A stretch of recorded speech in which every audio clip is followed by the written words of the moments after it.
नमस्ते, नमस्कार, जय हिंद, भारत माता की जय। मैं सत्यम ठाकुर स्वागत करता हूं आप लोगों को दरोगा अड्डा पे। सारा एग्ज़ाम काफ़ी नज़दीक है और अगस्त सितंबर में सारा एग्ज़ाम हो ही जाना है। तो आप लोग को मैं आपके सामने लेकर आया हूं ज्योग्राफी का वह इम्पोर्टेंट प्रश्न जो सभी प्रतियोगी परीक्षाओं के लिए काफ़ी महत्वपूर्ण है। कोई भी एग्ज़ाम जहां से भूगोल के प्रश्न पूछे जाते हैं जो आपके सिलेबस में है, वहाँ उसके लिए ऑब्जेक्टिव प्रश्न पूछे जाते हैं, वह काफ़ी मददगार होगा आपके लिए। तो वीडियो को आप देखते रहें, कंटिन्यू सेशन चलेगा। चलिए बिना समय गवाए हुए प्रारंभ करते हैं। पहला प्रश्न है, कौन सा राष्ट्रीय राजमार्ग दिल्ली से मथुरा तथा वाराणसी होते हुए कोलकाता को जोड़ता है? कौन सा एनएच दिल्ली से मथुरा तथा वाराणसी होते हुए कलकत्ता को जोड़ता है? तो वह NH2 है। NH2 जो है वह दिल्ली से मथुरा तथा वाराणसी होते हुए कलकत्ता को जोड़ता है, NH2। अगला प्रश्न है, मचकुंडा परियोजना किन दो राज्यों की संयुक्त परियोजना है? वह उड़ीसा और आंध्र प्रदेश की है। मचकुंड परियोजना किन दो राज्यों की संयुक्त परियोजना है? वह मचकुंड परियोजना जो है वह उड़ीसा और आंध्र प्रदेश की परियोजना है, याद रखेंगे। अगला प्रश्न देखिए, भारत की पहली ट्रांसजेनिक फसल कौन सी है? तो वह बीटी कपास। भारत की पहली ट्रांसजेनिक फसल बीटी कपास है। काफ़ी महत्वपूर्ण सवाल है, देखते रहिए इसको। भारत की पहली ट्रांसजेनिक फसल है बीटी कपास। चलिए अगला प्रश्न कहता है, किस महाद्वीप में होकर मकर रेखा, भूमध्य रेखा तथा कर्क रेखा तीनों रेखाएं गुजरती है? तो वह कौन सा महाद्वीप है? तो वह अफ्रीका महाद्वीप है, जिससे मकर रेखा, कर्क रेखा और भूमध्य रेखा तीनों गुजरती है। तो याद रखेंगे, काफ़ी इंपॉर्टेंट है अफ्रीका महाद्वीप। अगला प्रश्न है, हिमालय की नमचा बरवा चोटी किस राज्य में है? असम में है। हिमालय की नमचा बरवा चोटी असम में है। हिमालय की नमचा बरवा चोटी असम में है। नियाग्रा प्रपात कहाँ है? तो अमेरिका और कनाडा की सीमा पर। नियाग्रा प्रपात अमेरिका और कनाडा की सीमा पर है। नियाग्रा प्रपात अमेरिका और कनाडा की सीमा पर है, इसको याद रखेंगे। अगला प्रश्न है, एशिया के मृतक सागर किस प्रकार की घाटी का उदाहरण है? रिफ्ट घाटी। एशिया के मृतक सागर किस प्रकार की घाटी का उदाहरण है? वो रिफ्ट घाटी है। एशिया के मृतक सागर किस प्रकार की घाटी है? वह रिफ्ट घाटी है, इसको याद रखेंगे। चलिए अगला प्रश्न कहता है, अरब सागर की रानी के नाम से किसको जाना जाता है? अरब सागर की जो रानी है वह कोच्चि को कहा जाता है, इसको याद रखेंगे। अरब सागर की रानी कोच्चि है। अगला प्रश्न देखिए, नाथपा झाकरी पावर प्रोजेक्ट हिमाचल प्रदेश में है। नाथपा झाकरी पावर प्रोजेक्ट हिमाचल प्रदेश में है, इसको याद रखिएगा। अगला प्रश्न है, खैबर का दर्रा किस देश में है?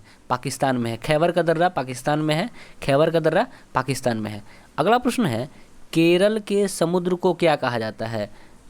तो केरल के समुद्र को मालाबार तट कहते हैं, इसको याद रखेंगे। तो केरल के समुद्र को मालाबार तट कहेंगे, इसको आप ध्यान से याद रखिएगा। चलिए अगला प्रश्न आता है कि हॉर्न ऑफ अफ्रीका के अंग कौन है? हॉर्न ऑफ अफ्रीका के अंग की बात करें तो कौन कौन है? सोमालिया, इथियोपिया और जिबू। हॉर्न ऑफ अफ्रीका के अंग है सोमालिया, इथियोपिया और जिबू। ठीक है, तो हॉर्न ऑफ अफ्रीका कौन हो गया? सोमालिया, इथियोपिया और जिबू। चलिए देखिए, कोई भी प्रश्न छोटा बड़ा नहीं होता है, कहीं से भी आपका प्रश्न पूछा जा सकता है। तो आप सभी प्रश्न को छोटा और बड़ा ना समझे। सभी प्रश्न जो आपको आता है वो तो सबके लिए आसान है, जो नहीं है वो सबके लिए भारी है, तो इसको याद रखेंगे। अगला प्रश्न है, भूमध्य रेखा को 2 बार कौन पार करता है? भूमध्य रेखा को 2 बार क्रॉस करता है, वह है कांगो नदी। ठीक है, भूमध्य रेखा को 2 बार पार करने वाली नदी है, 2 बार क्रॉस करती है कांगो नदी, जो कि अफ्रीका की नदी है। अगला प्रश्न है, विश्व मौसम विज्ञान संगठन का मुख्यालय जिनेवा स्विट्जरलैंड में है। विश्व मौसम विज्ञान संगठन जिनेवा स्विट्जरलैंड। विश्व मौसम विज्ञान संगठन का मुख्यालय जिनेवा स्विट्जरलैंड में स्थित है, इसको याद रखेंगे। अगला प्रश्न को देखिए, सैंडविच द्वीप का पुराना नाम कहता है, सैंडविच द्वीप पुराना नाम है किसका? हवाई द्वीप का। हवाई द्वीप का जो है सैंडविच द्वीप जो है पुराना नाम है किसका? हवाई द्वीप का। तो हवाई द्वीप नया नाम हो गया और सैंडविच द्वीप पुराना नाम हो गया, इसको याद रखेंगे। अगला प्रश्न है, डोबर जल संधि किसको जोड़ती है?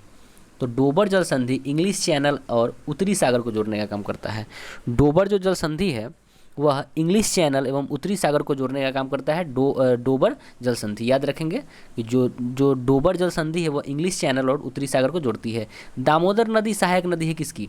दामोदर नदी हुगली नदी की सहायक नदी है।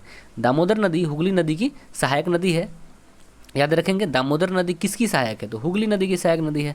अगला प्रश्न है, मंजुली द्वीप कहाँ है? माजुली या मंजुली, कहीं कहीं माजुली लिखा होता है, तो ब्रह्मपुत्र नदी असम में है। माजुली द्वीप कहाँ पर है? ब्रह्मपुत्र नदी में, असम में। चलिए अगला प्रश्न है कि साल द्वीप कहाँ है? तो साल द्वीप हिंद महासागर में, माजुली द्वीप ब्रह्मपुत्र नदी असम में और साल द्वीप हिंद महासागर में है, इसको याद रखें। चलिए और अगला प्रश्न है, भारत का दक्षिणतम बिंदु इंदिरा पॉइंट कहाँ है? तो भारत का जो दक्षिणतम बिंदु इंदिरा पॉइंट है वो बृहत निकोबार द्वीप में है। काफ़ी बार प्रश्न पूछा जा चुका है यह, आपको इस पर ध्यान देना चाहिए। भारत का जो दक्षिणतम बिंदु है इंदिरा पॉइंट वह स्थित है बृहत निकोबार में। और अंतिम और लास्ट प्रश्न है, भारत की प्रसिद्ध लैगून झील। तो भारत की प्रसिद्ध लैगून झील चिल्का झील है जो कि उड़ीसा में है। तो हम उम्मीद करते हैं कि आपको एक सेशन काफ़ी अच्छा लगा होगा। वीडियो को शेयर, लाइक, सब्सक्राइब जरूर करें और अपने दोस्तों को बताएं। जय हिंद।